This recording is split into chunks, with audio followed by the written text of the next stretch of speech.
Assalamu alaikum wa rahmatullahi wa barakatuh. Welcome to this week's English khutbah, and the topic is fulfilling our trusts. Alhamdulillah.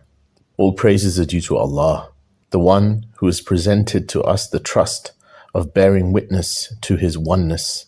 And He presented this trust to the heavens, the earth, and the mountains, but they declined to bear it, whereas mankind accepted bearing it. So I bear witness that there is nothing worthy of worship except Allah alone, without any partners. And I bear witness that our Master, Sayyiduna Muhammad sallallahu alayhi wasallam, is His servant and messenger.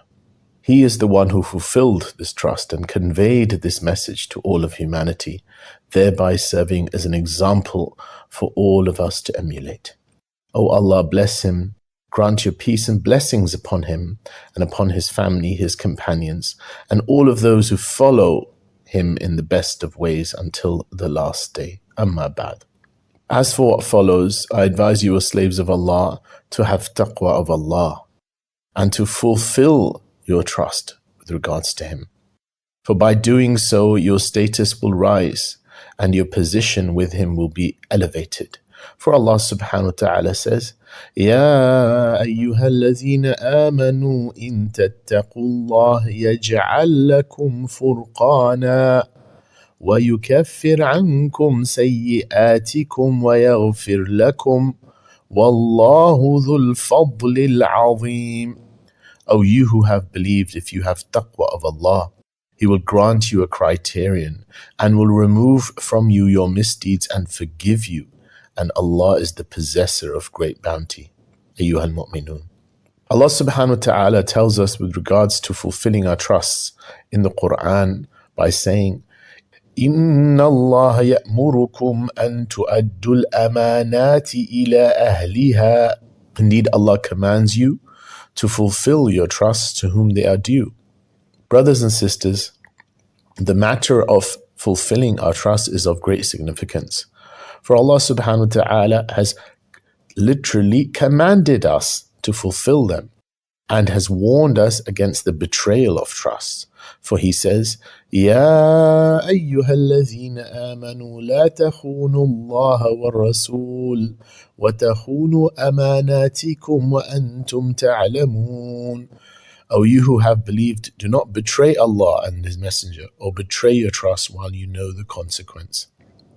So whosoever fulfills their trust in this world are amongst the successful. And they are the ones who are praised by Allah subhanahu wa ta'ala, for He says, وَمَنْ أَوْفَى بِمَا آحَدَ عَلَيْهِ اللَّهُ فَسَيُؤْتِيهِ أَجْرًا عَظِيمًا. And whoever fulfills that which he has promised Allah, He will give him a great reward. Likewise, the one who fails to fulfill their trusts in this world, then they shall be of those who lose.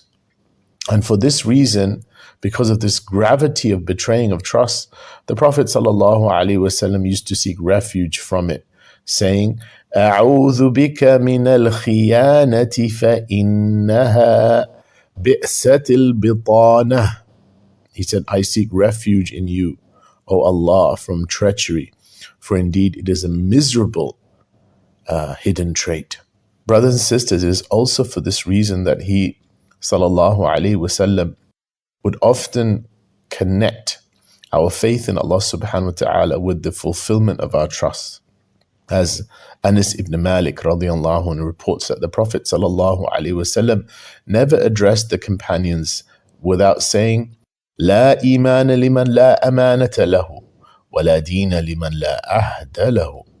He said, there is no faith for the one who is not trustworthy, and there is no religion for the one who cannot keep to his covenant or oath.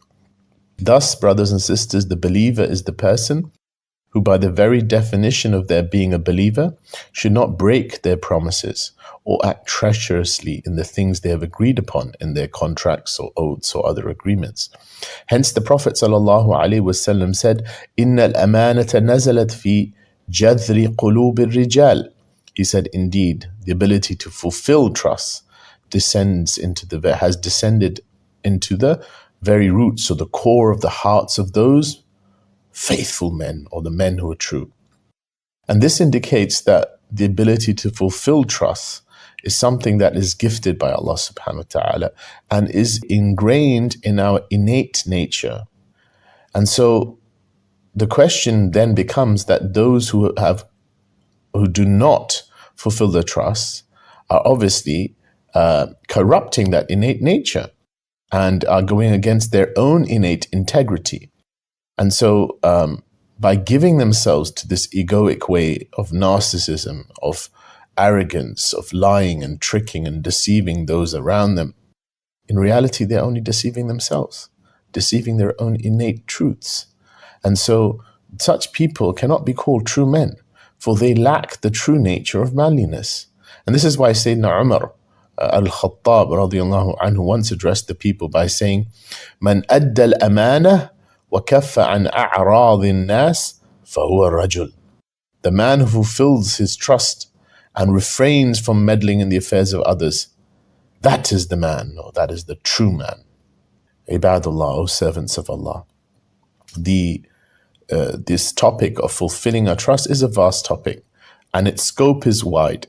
And for this reason, when we reflect on this, we'll find that it covers matters of both religion and worldly affairs.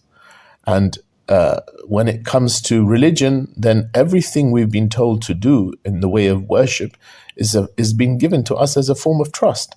And that's why it's something that we're meant to safeguard. Sayyidina Abdullah ibn Mas'ud narrates that as-salatu amana, wal-wudu amana, wal-waznu amana, wal-kaylu amana, wa a'zamu dhalika al-wada'i'u. He said that prayer is a trust, ablution is a trust, weighing the scales are a trust, and applying the right measures are a trust. And amongst the greatest of these is the deposits that people place with each other. So they would place these deposits of gold and silver and other forms of wealth. And so, brothers and sisters, beyond this, even the families that we have and our children are given to us as a trust. For the Prophet ﷺ said, "Inna Allah sa'ilun kullu ra'in amma star'ahu ahafidha am dayya'ah hatta yas'al ar-rajula an ahli baytihi." That Allah subhanahu wa ta'ala will ask every person in terms of being a shepherd or a caretaker about those under his stewardship. And he'll be asked whether he preserved them, preserved their natures, preserved goodness, or whether he wasted this responsibility of this trust that was given to him. And this includes a person also being asked about Ahli Baytihi, asked about his family. Similarly, the gatherings that we have with other people, these intimate gatherings, this is also a trust. The Prophet ﷺ said, "Al-majalisu bil-amana," that gatherings are trusts. The Prophet ﷺ then said, "إذا حدث الرجل بالحديث ثم التفت فهي الأمانة." He said, when a man speaks in a gathering and then looks away, then this has become a trust. In other words, that looking away shows that he is implying this is a confidence. This is something not to be shared. Similarly, brothers and sisters, our occupations, our vocations, the ways in which we work, are trusts. There are things that are expected for us to be done by employers, and they're things we're expected to abstain from. And that's why the Prophet ﷺ said, "Addil amanata ila man i'tamanak." He said, return or fulfill the trust to the one who has trusted you or entrusted you. So we ask Allah subhanahu wa ta'ala that He make us from those who fulfill our trusts. And we also have trusts in the form of covenants of citizenship with the nations in which we abide. And this also entails fulfillment of trusts. The way of the prophets and Sayyidina Ibrahim alayhi salatu wasalam was to ask for security. He said, "Rabbi ja'al hadha al-balada amina." Oh Lord, make this homeland of mine, or make this homeland a place of security. And so one of the ways in which we have to extend our fulfillment of trust to our homelands is by ensuring that whatever we do preserves security and preserves the safety and security of our fellow citizens. And this is something that we ask that Allah subhanahu wa ta'ala facilitate, that He facilitate peace, stability amongst the homelands of all of the believers, and He protects them from violence and strife Oh Allah subhanahu wa ta'ala, you are sufficient as a protector. And we ask that you, Allah subhanahu wa ta'ala, make us of means of peace and make us from those who fulfill their trusts. The Prophet ﷺ said, إِذَا جَمَعَ اللَّهُ الْأَوَّلِينَ وَالْآخِرِينَ يَوْمَ الْقِيَامَةِ. He said, when Allah gathers the first and the last of the people on the Day of Judgment, يُرْفَعُ لِكُلِّ عَاذِرٍ لِوَاءٌ.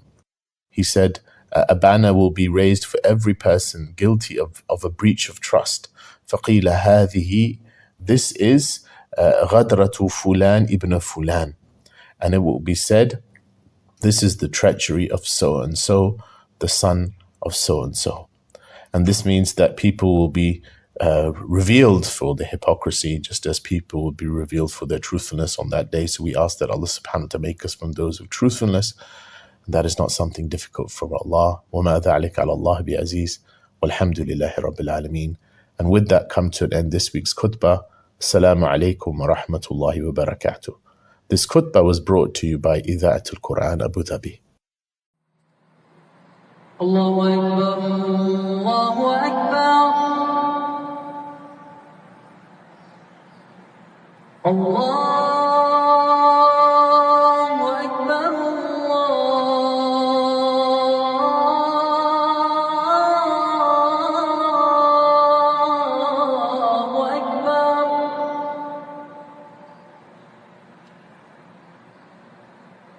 أشهد أن لا إله إلا الله.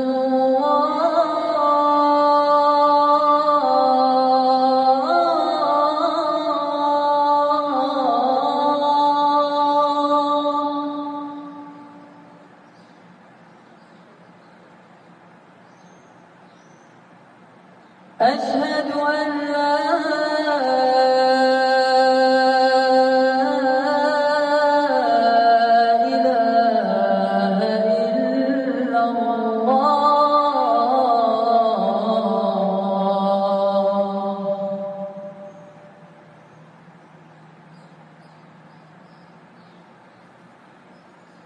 أشهد أن محمدًا رسول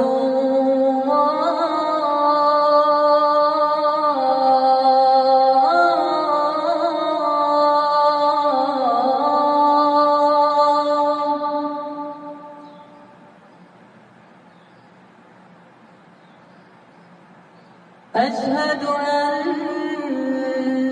محمدًا رسول الله.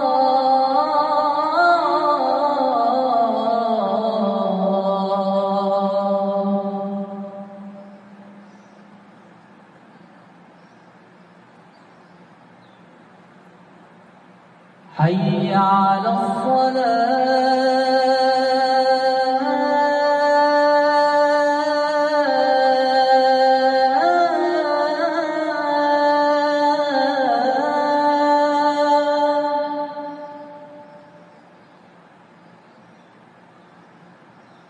حي على الصلاة.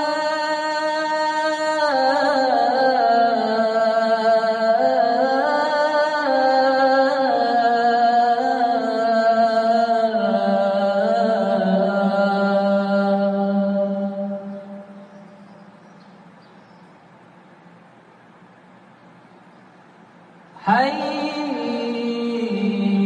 على الفلاح.